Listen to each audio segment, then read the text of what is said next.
Shalom. Ya, pesan Tuhan di minggu ini adalah tentang mengatasi musim dingin rohani atau spiritual winter.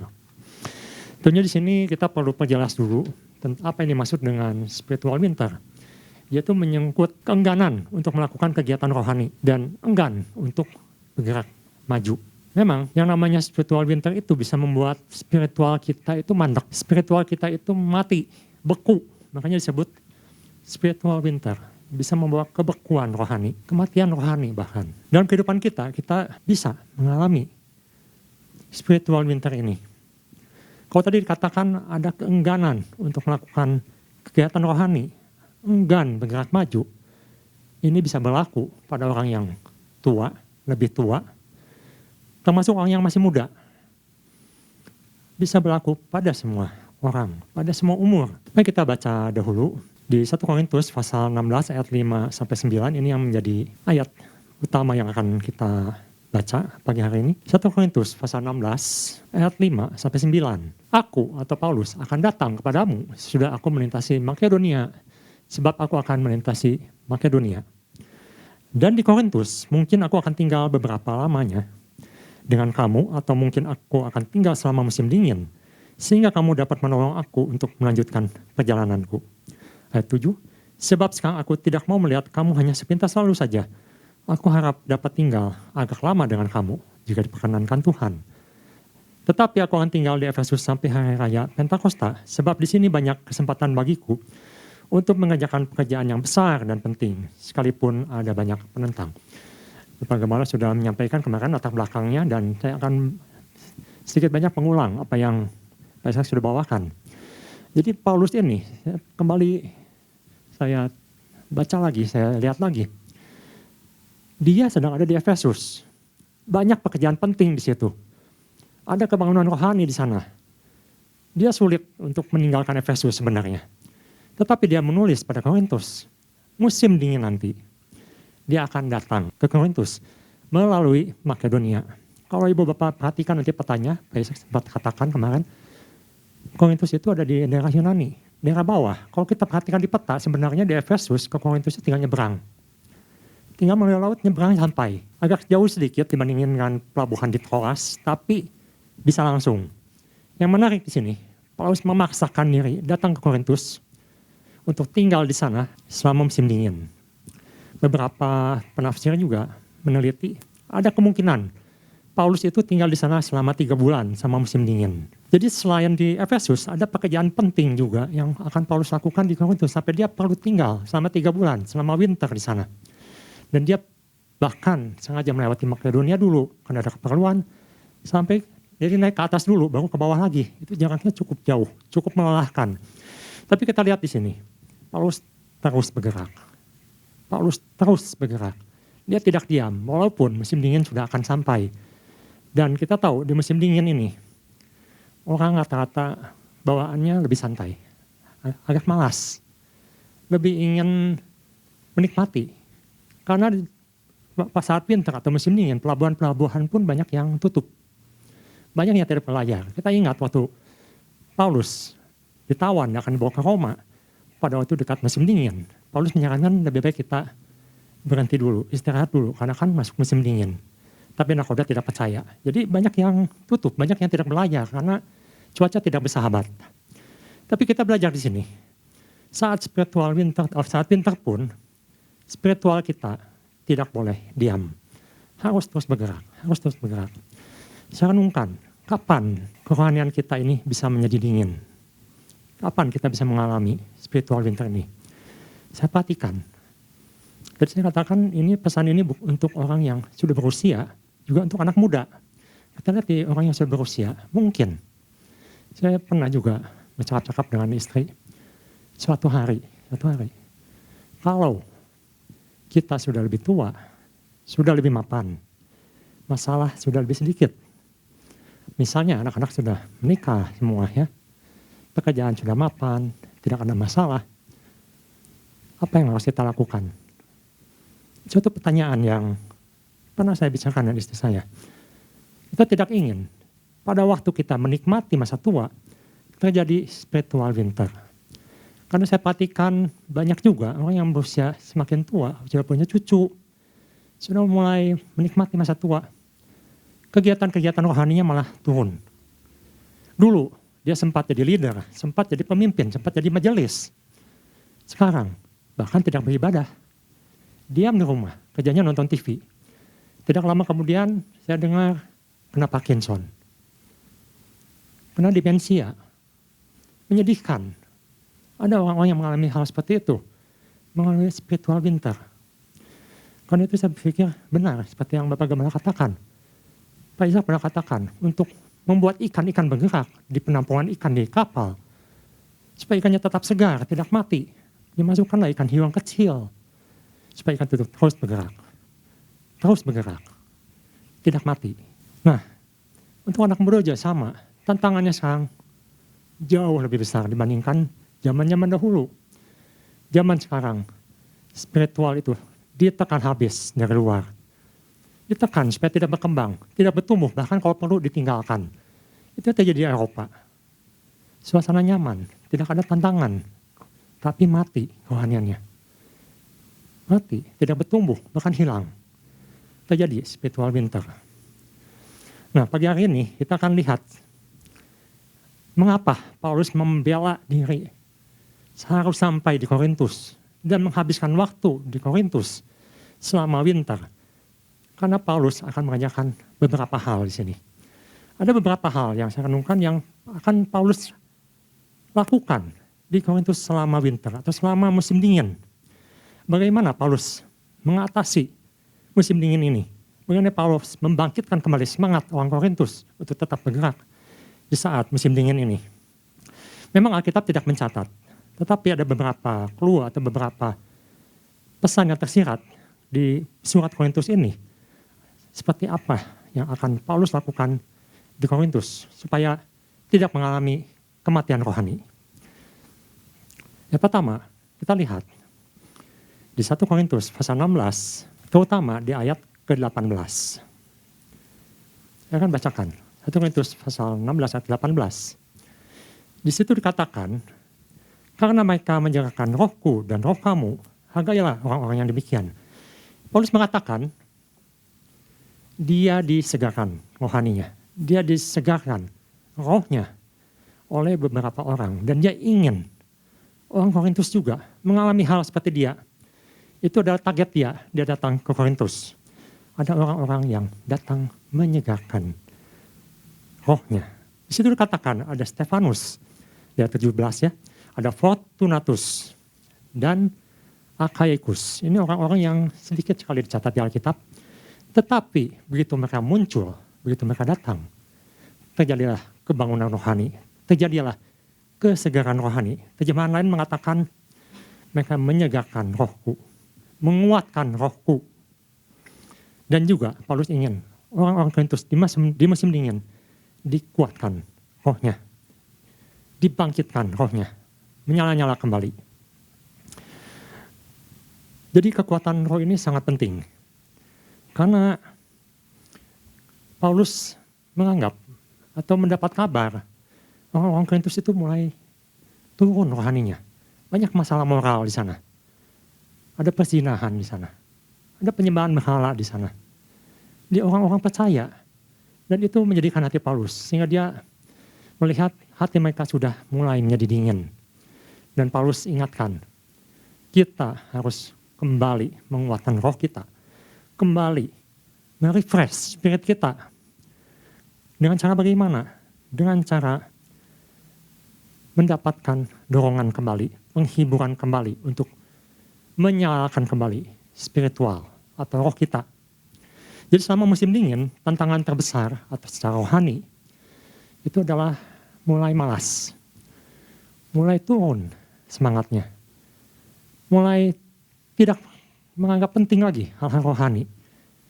Dan Paulus datang di situ, ia akan menguatkan kembali roh orang Korintus, termasuk pesan Tuhan di minggu ini, menguatkan roh kita kembali. Karena kalau dibiarkan dingin, maka roh itu akan mati. Roh itu perlu dikobarkan, perlu dikuatkan. Paulus katakan, biarlah rohmu menyala-nyala. Ingat ya ada lagu, biarlah rohmu menyala-nyala. Biarkan rohmu menyala-nyala, terus kuat di dalam Tuhan. Dan ada orang-orang yang datang, seperti Paulus yang datang sana. Ada Timotius yang diutus sana, ada Titus, cuma tidak dicatat di sini. Titus nanti juga datang ke Korintus untuk mengorbankan kembali semangat orang-orang di sana supaya rohnya menyala kembali. Jadi pertama di musim dingin ini, apa yang harus kita lakukan? Kita harus mengorbankan kembali roh kita. Dengan cara apa? Dengan cara di sini mau mendengar nasihat, mau mendengar teguran, mau mendengar apa yang dikatakan oleh para pengajar. Nanti kita akan lihat ada beberapa yang diutus ke sana untuk mengorbankan, menguatkan kembali, memperlengkapi kembali supaya rohnya menyala. Yang kedua, kita lihat di 1 Korintus pasal 16 ayat 12. Nah, di sini Paulus melihat ada satu yang penting supaya roh kita tidak dingin. Di sini Paulus katakan tentang saudara Apolos, telah berulang-ulang aku mendesaknya untuk bersama-sama dengan saudara-saudara lain mengunjungi kamu. Tetapi ia sama sekali tidak mau datang sekarang. Kalau ada kesempatan baik nanti ia akan datang. Jadi di sini memang dikatakan Apolos tidak langsung datang. Tapi Apolos pernah datang. Dan di sini Paulus mengundang kembali Apolos untuk datang menyegarkan rohani. Apa sih tugas Apolos? Kalau kita perhatikan di 1 Korintus pasal 16 ayat 12, Paulus mendesak Apolos untuk datang.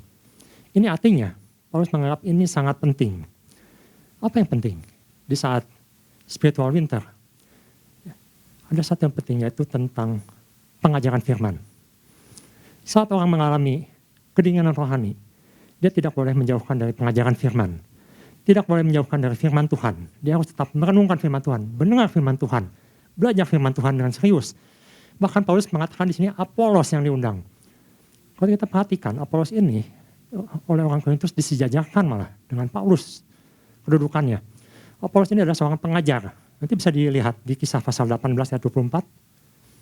Seorang pengajar yang dahsyat. Apolos seorang yang punya roh yang kuat. Dan Paulus mengatakan, Apolos kamu harus datang ke sana. Tapi saya yakin, walaupun Apolos kemungkinan tidak datang ke sana, tapi Paulus tetap mengorbankan akan semangat ini. Yaitu apa? Tentang suatu pengajaran yang penting. Perlu ada satu ajaran yang penting, ajaran yang benar tentang firman Tuhan. Harus diimpartasikan. Mengapa? Karena kita harus terus bertumbuh. Orang tidak mungkin bertumbuh tanpa pengajaran firman yang baik. Tanpa pengajaran firman yang benar. Apalagi kalau tidak semangat untuk belajar firman. Pasti turun, pasti dingin, pasti lemah. Karena itu Paulus melihat penting sekali untuk dia datang dan mengajar kembali orang-orang Korintus, menyadarkan kembali akan firman Tuhan. Dan itu yang harus kita lakukan. Baca kembali, renungkan kembali. Itu yang harus kita isi di saat kita mengalami winter spiritual. Atau saat kita mengalami, saat-saat kita sudah mulai lemah dalam pengiran kita terhadap Tuhan.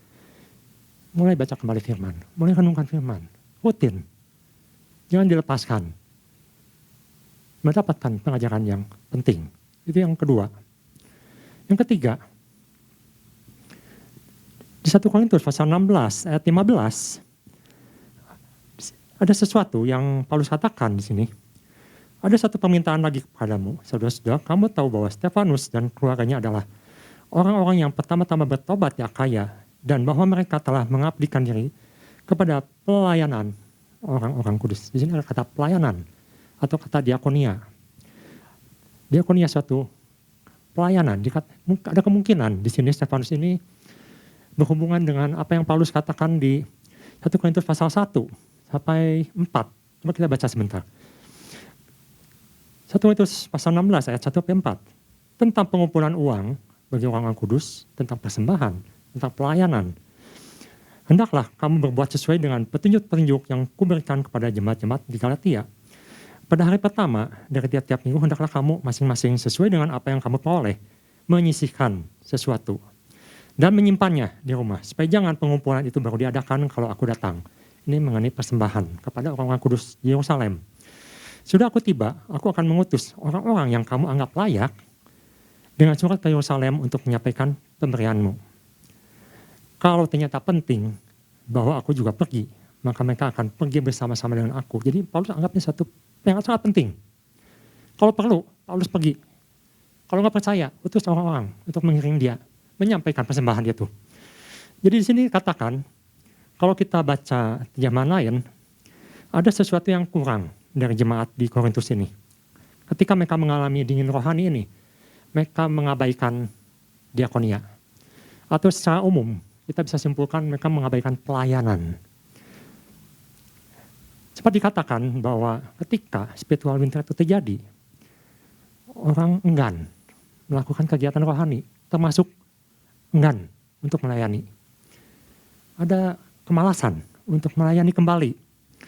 Mungkin di usia yang semakin matang, ingin lebih santai, ingin lebih tidak mau diganggu. Tapi Paulus ingatkan kembali, bukan seperti itu. Itu ya yang akan membuat orang menjadi dingin, menjadi mandek, tidak bertumbuh, karena tidak melayani kembali. Pelayanan di sini bersifat luas. Paulus ini mengingatkan bahwa pelayanan ini sangat penting, tidak boleh ditinggalkan. Dan ini ada satu kelemahan orang-orang di Korintus, yang dia katakan ada sesuatu yang kurang daripada kamu, yaitu pelayananmu. Kalau kita lihat di terjemahan lain, itu jelas sekali dikatakan bahwa kekurangan orang Korintus itu adalah selain masalah-masalah moral, juga dia masalah-masalah pelayanan. Mereka mengabaikan pelayanan ini.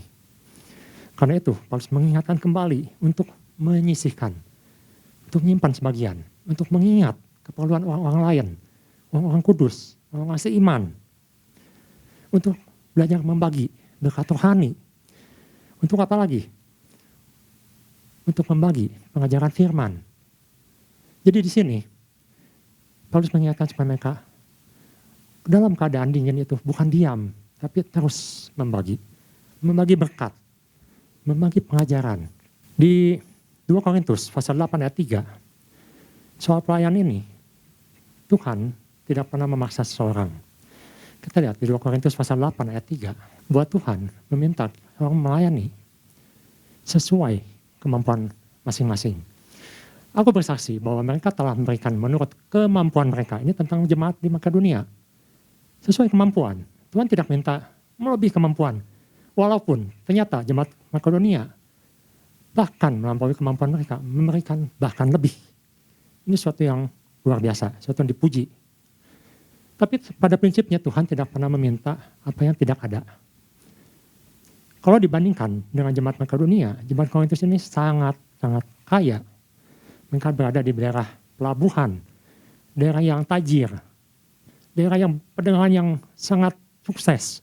Jadi untuk masalah uang misalnya, untuk masalah ini, mereka berkelimpahan. Tidak ada masalah, tetapi yang membuat mereka tidak mau berbagi, itu yang jadi masalah. Itu yang disebut dengan dingin rohaninya. Spiritual winter, tidak ada keinginan untuk berbagi. Tidak ada keinginan untuk melayani. Itu yang jadi masalah. Nah, kita diingatkan kembali, kita harus tetap mempunyai hati yang mau melayani, hati yang mau berbagi kepada saudara seiman. Itu yang ketiga. Yang keempat, apa yang diingatkan oleh Paulus mengenai spiritual winter ini? Kita akan lihat di ayat ke-10. Di situ katakan, jika Timotius datang kepadamu, usahakanlah supaya ia berada di tengah-tengah kamu tanpa takut. Sebab ia mengerjakan pekerjaan Tuhan sama seperti aku. Ada Timotius. Ayat 12 dikatakan ada Apolos. Ayat yang ke-18, ke-17-18 kata Stefanus dan kawan-kawan. Bapak Gembala sudah katakan bahwa tetap terhubung dengan orang-orang yang terhubung dengan Tuhan. Nah, saya di sini melihat betul. Ada ya, orang-orang yang diutus oleh Paulus ke sana untuk menguatkan rohani mereka, untuk mengembalikan kobaran api roh mereka. Timotius, Apolos, Stefanus. Artinya apa? Artinya itu ada suatu teamwork. Suatu tim. Di sini Paulus tidak bekerja sendiri. Dia panggil teman-teman sepelayanan. Dia panggil orang-orang yang melayani. Contohnya, Timotius ini ditugaskan untuk melayani sebagai gembala. Tipenya penggembalaan. Karunianya gembala. Tapi Apolos kelihatannya dia bukan tipe gembala. Dia tipenya pengajar. Dia keras mengajar. Dia mengajar dengan benar, dengan baik. Punya kuasa dalam pengajarannya. Apolos punya karunia mengajar. Stefanus yang tadi disebut ya. Stefanus, Fortunatus, Akhaius. Tidak dikatakan mereka itu hebat berkhotbah. Tidak dikatakan mereka itu hebat mengajar. Tapi ada satu yang mereka lakukan. Mereka apa? Mereka menyegarkan rohku. Mereka membawa kedamaian. Mereka membawa berkat. Jadi di sini suatu teamwork itu tidak tergantung pada, wah saya karunia tidak punya karunia. Saya karunia cuman sederhana, nggak banyak. Tapi Tuhan katakan tidak semua. Kalau nanti Bapak bisa baca di 1 Korintus 12. Tidak semua harus jadi kepala. Tidak semua harus jadi mata. Perlu ada kaki. Perlu ada jempol. Perlu ada bagian-bagian yang kurang dihormati. Untuk apa? Untuk jadi satu tubuh. Untuk saling membantu, saling melengkapi. Mungkin ada orang yang cuma bisa menasehati. Punya karunia menasehati. Mungkin ada yang bilang ke saya cuma bisanya menasihati dia, ngajak dia. Tapi orang yang dinasihati itu kembali mau beribadah. Kembali mau mendekat pada Tuhan. Itulah yang disebut dengan karunia. Dan mau menjadi satu tubuh. Ada yang mungkin, saya lihat di sini ibu-ibu yang pandai memasak. Memberkati lewat masakan. Memberkati. Tidak harus khotbah. Tidak harus main musik. Memang mungkin kalau ada yang ingin main musik, belajarlah musik dengan baik. Bisa melayani Tuhan di bagian musik. Tapi tidak harus jadi pemusik. Kalau ingin bisa menyampaikan firman, belajar firman dengan baik. Nanti Tuhan pakai. Tapi tidak harus semua orang yang membawakan firman. Ini maksudnya. Masih banyak pelayanan-pelayanan yang begitu terbuka. Dan Paulus katakan, teamwork. Masing-masing punya kelebihan. Masing-masing punya tugas. Yang mungkin kelihatannya kecil. Seperti Stefanus, hanya membawa kabar. Dia hanya membawa kabar pada Paulus. Tapi Paulus katakan, kedatangan dia menguatkan rohku. Nanti kalau Bapak Ibu punya terjemahan lain boleh dilihat. Terjemahan lain mengatakan dia mengorbankan rohku. Menyegarkan rohku. Padahal dia bukan seorang yang dianggap seperti Apolos. Tapi dia mengimpartasikan apa yang dia punya untuk pekerjaan Tuhan. Nah, jadi kita bisa banyak belajar pagi hari ini. Bahwa ketika seorang mengalami spiritual winter, maka dia akan mati. Dan Paulus mencegah hal ini terjadi pada jemaat, pada kita semua. Tuhan ingatkan, jangan sampai kita mengalami spiritual winter ini. Karena di luar ini sekarang, Paulus katakan makin lama, orang semakin dingin. Kasih semakin dingin. Coba perhatikan anak muda. Zaman sekarang, kalau ada yang celaka, apa yang dilakukan pertama kali? Kalau zaman dulu, orang akan langsung berlari menolong. Kalau zaman sekarang mungkin orang akan segera melakukan HP, langsung merekam, masukkan ke TikTok, masukkan ke Instagram, masukkan ke Twitter, masukkan ke sosmed. Banyak yang melakukan hal itu, mungkin tidak semua, saya tidak menjudge semua. Tapi banyak yang melakukan hal seperti itu. Artinya apa? Kasihnya menjadi dingin. Lebih mementingkan status dibandingkan menolong. Kasih menjadi dingin. Dan Tuhan tidak ingin kita menjadi dingin. Jadi pertama yang perlu diperhatikan di sini adalah kita harus terus memperlengkapi diri. Dengan apa? Dengan mengorbankan roh kembali. Mengorbankan roh. Yang kedua, terus belajar firman. Jangan berhenti. Semakin usia tua, semakin santai pekerjaan kita. Kejar terus pengertian firman Tuhan yang benar. Belajar firman terus.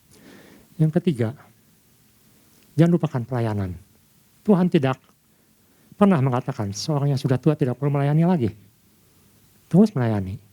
Terutama anak muda akan Tuhan pakai luar biasa. Masih terbuka lahan-lahan yang akan menggantikan senior-senior yang di atasnya dalam berbagai pelayanan.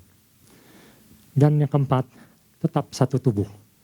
Teamwork, kerjasama, saling menghargai. Tuhan pakai luar biasa. Apa yang kita miliki, bukan apa yang tidak kita miliki. Dan biarlah Tuhan kuatkan kita kembali. Dan kita jangan sampai jatuh dalam kedinginan rohani. Tuhan Yesus memberkati.